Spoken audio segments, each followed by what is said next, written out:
Here's the prescription. It's likely just a mild virus. Keep him hydrated. But he hasn't been eating, Doctor.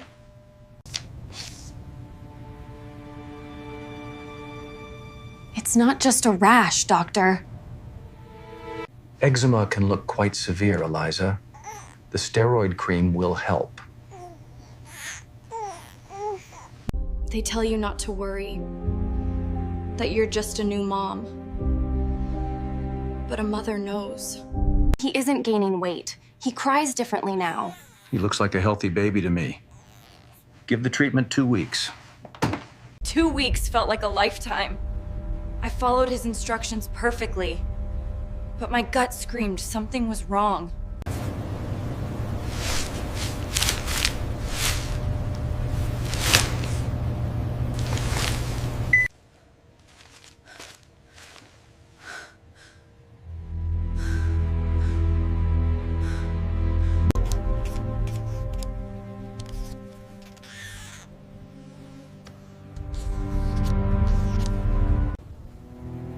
Eliza, we discussed this.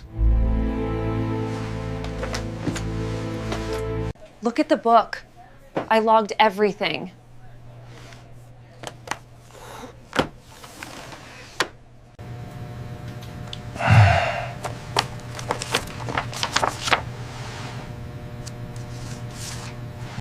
I wasn't just a worried mom anymore.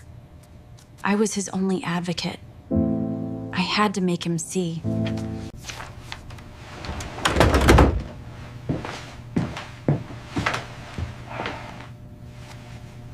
The rash.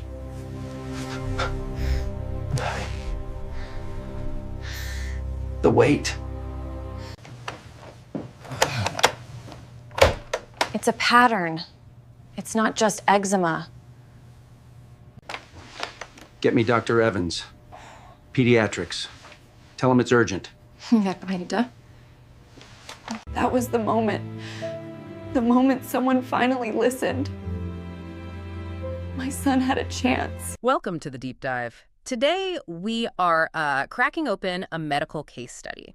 And it's one that I think provides a really universal lesson, actually, for anyone who's ever had to advocate for answers, you know, in a complex situation. We're looking at something that starts incredibly simple.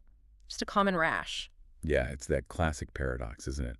Most rashes, you know, they're benign, easily treated. You forget about them pretty quickly. Right. But sometimes, yeah, that spot on the skin is the first little flicker, a signal that there's something much bigger, a systemic issue brewing underneath. So our focus today is on this specific condition, Acrodermatitis enteropathica. It sounds complicated. It does, and it is extremely rare. But that's not really the main point for our deep dive today. Okay. The diagnosis itself, while fascinating, is less important than the pathway to finding it. It's about the persistence, the pattern recognition, following that cluster of symptoms when the standard stuff fails. Right. So the methodology is what we're extracting for you, the listener. It's like a map for critical thinking, really, no matter what field you're in. Precisely. We're diving into this case about a baby boy, and his life really changed when his parents, and then the specialists, refused to just see this symptom in isolation. They saw the connection between, well, 3 quite different problems. Okay, let's set the scene then. This was a full-term baby boy, healthy at birth. Everything seemed totally normal until about 3 weeks old. And that's when this classic newborn rash appeared. Red, scaly, mostly face, scalp, bits of his body. Yeah, absolutely. Textbook presentation.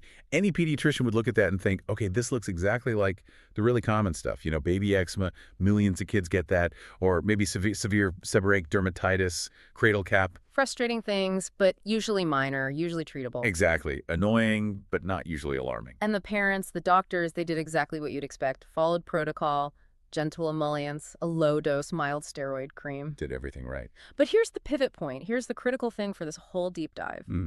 The rash just didn't respond.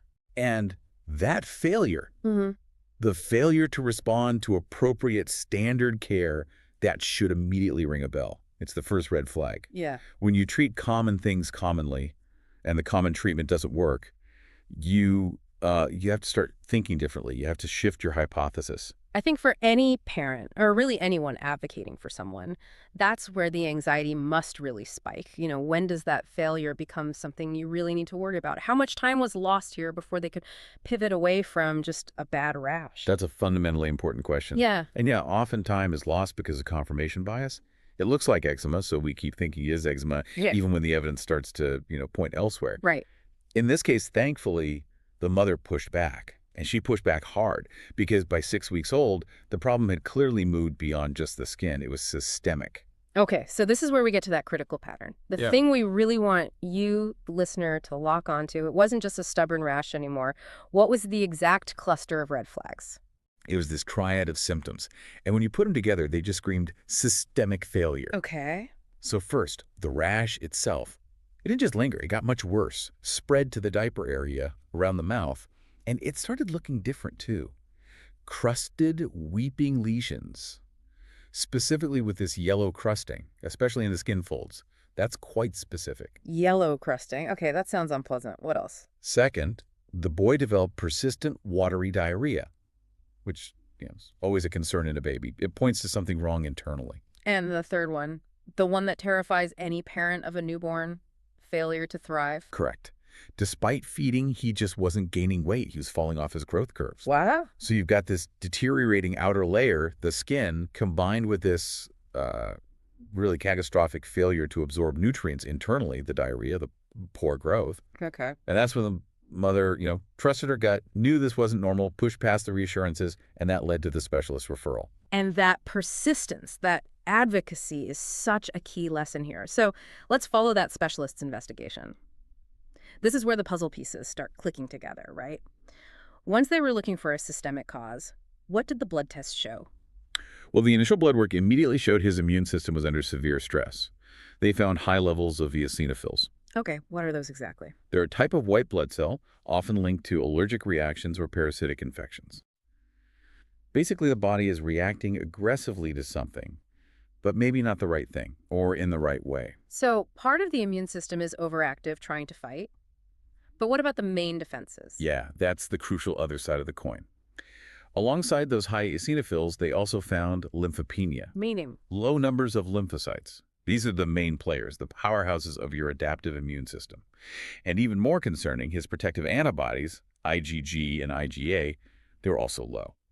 Okay, so it's like foot soldiers running wild, but the commanders are missing. That's a pretty good analogy, yeah. The strategic defense was crippled.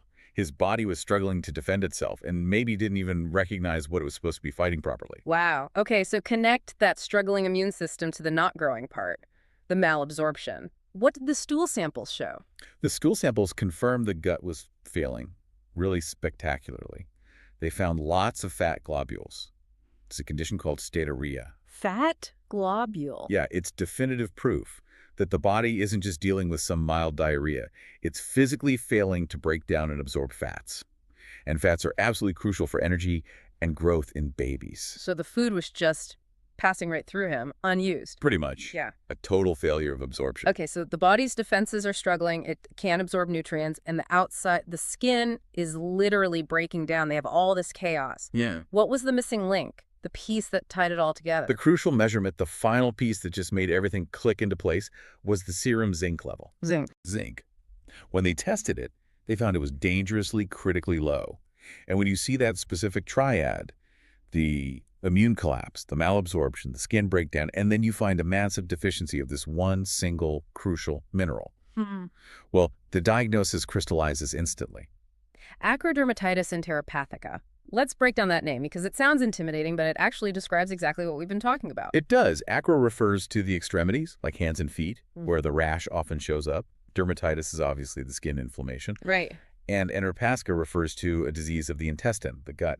So yeah, it's literally a skin disease caused by a gut problem. And the root cause, that genetic mutation, it's basically a problem with getting the zinc out of the food and into the body. Exactly. The sources point to a faulty gene, the one that makes the ZIP4 transporter protein. Think of this protein like a tiny, specialized pump in the gut lining.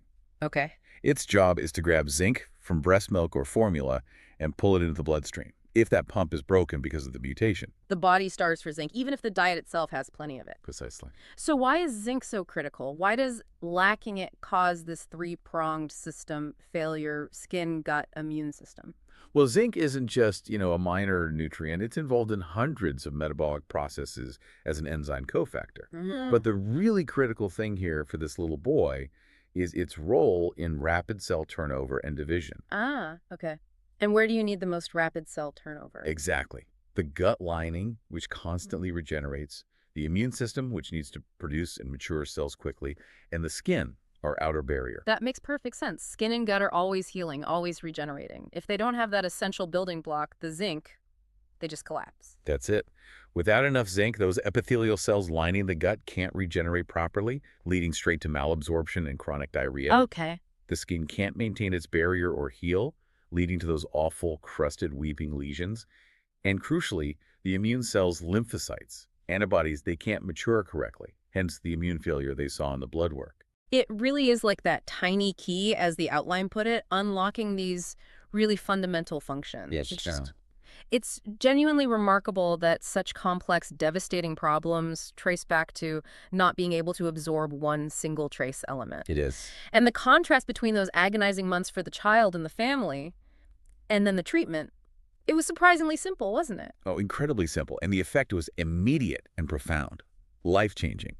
Once they knew it was zinc deficiency, the treatment just bypassed that broken ZIP-4 pump. They gave him a high-dose daily zinc supplement, basically forcing the mineral into his system through other pathways, overwhelming the defect. And the results, almost instant. Dramatic. The sources describe the rash clearing up quickly, the diarrhea stopping, and crucially, he started gaining weight again, put back on his normal growth curve. Wow. It went from this incredibly complex, scary medical crisis to just routine management of a simple deficiency. Okay, so let's shift gears now. We've understood the rare diagnosis, which, let's be honest, statistically, most of us won't encounter directly. Right. But the lesson from this case study, that's universal. This is the map for effective advocacy we want to equip you with. And the first, maybe the most powerful lesson, is about trusting your instincts. The mother here, she was the primary expert on her child. She knew what was normal for him. Yeah. When doctors are dealing with something common, like a rash, it's easy to just accept their diagnosis. But when the treatment doesn't work and other symptoms pop up, that initial diagnosis has to be questioned. The parent, or the advocate, you have the most accurate real-time data. You're not just being a worried mom or just being anxious when you see treatment failing alongside other systemic problems. Your concern is valid. It demands a deeper look. Absolutely, and that leads straight into the second critical takeaway. Focus on the pattern, not just the single symptom. Okay. If you're advocating, you need to communicate the connection between the issues. Don't let the conversation get stuck on just the rash or just the diarrhea. So let's reiterate that three-part red flag pattern from this specific case. It's such a powerful example of when to push harder. The pattern is crystal clear. A non-resolving or worsening rash, plus chronic diarrhea or other significant gut distress, plus failure to grow or thrive. Rash, gut, growth. Exactly. When those three cluster together, that's your signal. That's the time to say, okay, we need to look beyond the surface. We need specialist input. We need to investigate systemic absorption. And for those moments when you are pushing but need to stay calm and effective, the source material gives some really practical, actionable steps. What should you be doing if you suspect this kind of triad? Documentation is absolutely key. You need to be the data gatherer, keep a log, simple is fine. What kind of things? Note the rash, where is it, what does it look like today versus yesterday, track the diapers frequency, consistency, note feeding habits, and if you can, weekly weight checks. You're building your evidence case. Right, presenting data, not just worries. Exactly. And then when you're in that doctor's office, you need to ask the right questions. Questions that challenge the single symptom view. Like what? Instead of just, will this rash clear up? Right. You say something like, Doctor, I understand this looks like eczema, but the steroids aren't working, and it's happening alongside this persistent diarrhea and poor weight gain. What steps can we take to investigate if there's a systemic issue? What else could be causing this cluster of symptoms all at once? Using that word cluster. That feels powerful. It shifts the focus, doesn't it? It moves the conversation from just managing one symptom to finding the root cause of the whole picture. That's fantastic practical advice. It really reframes the interaction. It takes the power away from maybe a potentially anchored initial diagnosis and puts it back in the hands of the advocate, compelling the medical team to look at the whole patient. So, wrapping up this deep dive then, we've explored the critical role of zinc, something we might take for granted. We've walked through the diagnostic steps for a very rare condition, acrodermatitis enteropathica. And maybe most importantly, we've highlighted that universal power of pattern recognition, seeing when different symptoms cluster together to signal something deeper. Yeah, and tease, don't let the story of this rare disease scare you. Let it arm you. Yeah. Let it empower you with the knowledge that the body rarely sends up just one smoke signal when there's a real fire. Right. When multiple systems, things that seem unrelated, start to falter at the same time, that's often your clearest sign that some single foundational piece is missing or broken. And you absolutely have the right to keep asking questions until you find that foundational answer. Absolutely. That right to seek answers until you find them, especially when standard solutions fail, that applies everywhere. Medicine, finance, even just problems in daily life. So we'll leave you with this final thought to chew on. What long-standing, unresolved issue in your life right now might actually be the result of maybe 2 or 3 seemingly separate problems that you just haven't connected yet? Perhaps it's time to look for that missing key, that underlying pattern.